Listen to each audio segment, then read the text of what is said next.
Hello everyone, मैं हूं सुषमा। एक बार फिर से आप सबका स्वागत करती हूं आपके अपने YouTube channel Sushma study channel पर। तो आज हम लेकर आए हैं जीके जीएस से 40 क्वेश्चन, जो कि हर एक एग्जाम के लिए बहुत ही ज़्यादा इंपॉर्टेंट है। तो आप लोग पूरी वीडियो एंड तक ज़रूर देखिएगा। चैनल पर नए हो तो चैनल को सब्सक्राइब करके बेल आइकन ज़रूर प्रेस कर लीजिएगा। वीडियो को लाइक शेयर कमेंट करिएगा। चलिए वीडियो शुरू करते हैं।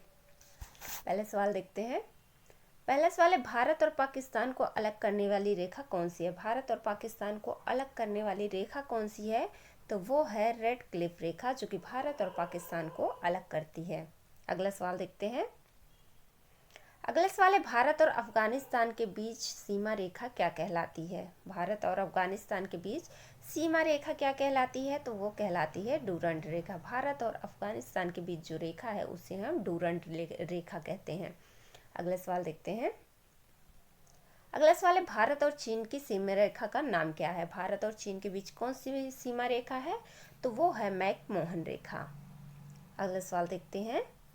अगला सवाल है, उत्तर कोरिया और दक्षिण कोरिया के बीच कौन सी रेखा है? उत्तर कोरिया और दक्षिण कोरिया के बीच कौन सी रेखा है? तो वो है 38वीं समानांतर रेखा, जो कि उत्तर कोरिया और दक्षिण कोरिया को अलग करती है। अगला सवाल देखते हैं।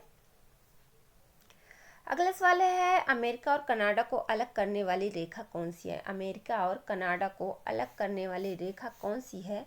तो ये है 49वीं समानांतर रेखा, जो कि अमेरिका और कनाडा को अलग करती है। अगला सवाल देखते हैं। अगला सवाल है, प्लासी की लड़ाई में ब्रिटिश सेना का नेतृत्व किसने किया था? प्लासी की लड़ाई में ब्रिटिश सेना का नेतृत्व किसने किया था? तो लॉर्ड क्लाइव ने किया था। अगला सवाल देखते हैं। अगला सवाल है, त्रिपक्षीय युद्ध किस किस के बीच लड़ा गया था? त्रिपक्षीय युद्ध किस किस के बीच लड़ा गया था? तो ये लड़ा गया था मुगल, मराठा और अंग्रेजों के बीच। अगला सवाल देखते हैं। अगला सवाल है, तीसरी पानीपत की लड़ाई में मराठों का नेतृत्व किसने किया था? तीसरी पानीपत की लड़ाई में मराठों का नेतृत्व किसने किया था? तो ये किया था सदाशिवभाव राव ने। और पानीपत की तीसरी लड़ाई कब हुई थी? तो ये हुई थी 1761 में। अगला सवाल देखते हैं। अगला सवाल है, प्रथम विश्व युद्ध कब शुरू हुआ था? प्रथम विश्व युद्ध कब शुरू हुआ था? तो ये शुरू हुआ था 1914 में। अगला सवाल देखते हैं। अगला सवाल है, प्रथम विश्व युद्ध का अंत कब हुआ था? प्रथम विश्व युद्ध का अंत कब हुआ था? तो ये हुआ था 1918 में। शुरुआत कब हुई थी? 1914 में, और समाप्त हुआ था 1918 में। अगला सवाल देखते हैं। अगला सवाल है, द्वितीय विश्व युद्ध का कारण क्या था? द्वितीय विश्व युद्ध का कारण क्या था? तो ये था हिटलर की आक्रामक नीति के कारण द्वितीय विश्व युद्ध हुआ था। अगला सवाल देखते हैं। सवाल है, द्वितीय विश्व युद्ध की शुरुआत कब हुई थी? द्वितीय विश्व युद्ध की शुरुआत कब हुई थी? तो ये हुआ था 1939 ईस्वी में द्वितीय विश्व युद्ध की शुरुआत हुई थी। अगला सवाल देखते हैं। अगला सवाल है, द्वितीय विश्व युद्ध में किस देश ने परमाणु बम का प्रयोग किया था? द्वितीय विश्व युद्ध में किस देश ने परमाणु बम का प्रयोग किया था? तो ये किया था अमेरिका ने।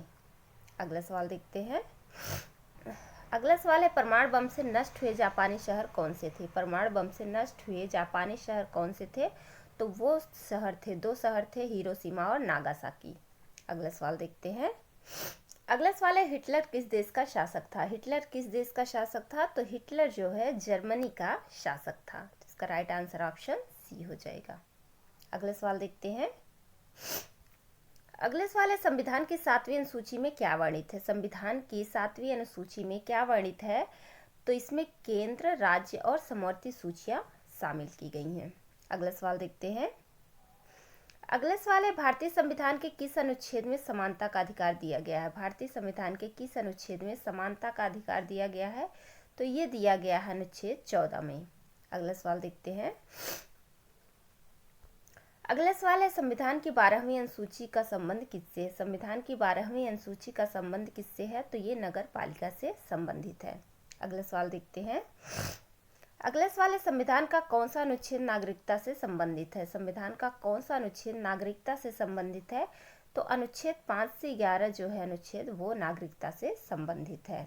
अगला सवाल देखते हैं। अगला सवाल है, भारतीय संविधान की तीसरी अनुसूची में क्या वर्णित है? भारतीय संविधान की तीसरी अनुसूची में क्या वर्णित है? तो इसमें संवैधानिक पदों की शपथ वर्णित है। अगला सवाल देखते हैं। अगला सवाल है कंगारू का देश किस देश को कहा जाता है? कंगारू का देश किस देश को कहा जाता है? तो ये कहा जाता है ऑस्ट्रेलिया को। अगला सवाल देखते हैं।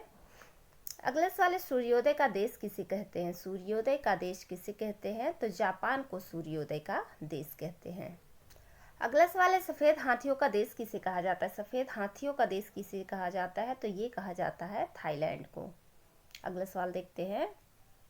अगला सवाल है लाल ड्रैगन के नाम से कौन सा देश प्रसिद्ध है? लाल ड्रैगन के नाम से कौन सा देश प्रसिद्ध है? तो वो है चीन। अगला सवाल देखते हैं।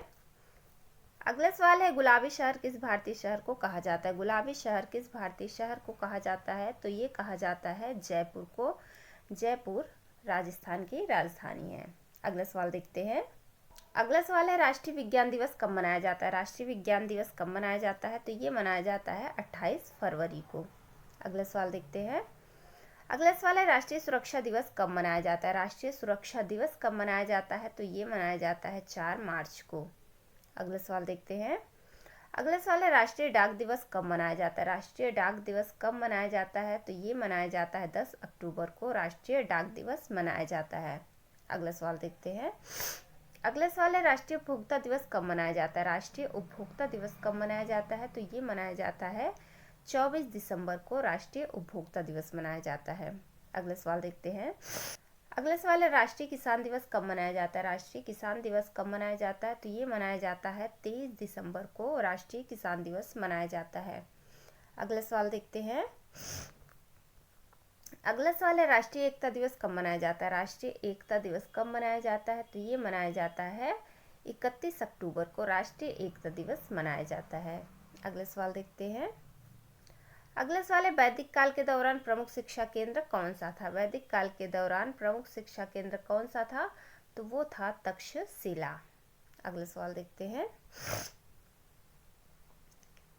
अगला सवाल है गायत्री मंत्र किस वेद में मिलता है? गायत्री मंत्र किस वेद में मिलता है? तो ये मिलता है ऋग्वेद में।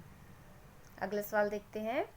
अगला सवाल है सामवेद का मुख्य उद्देश्य क्या था? सामवेद का मुख्य उद्देश्य क्या था? तो इसका उद्देश्य था संगीत और मंत्रोच्चार।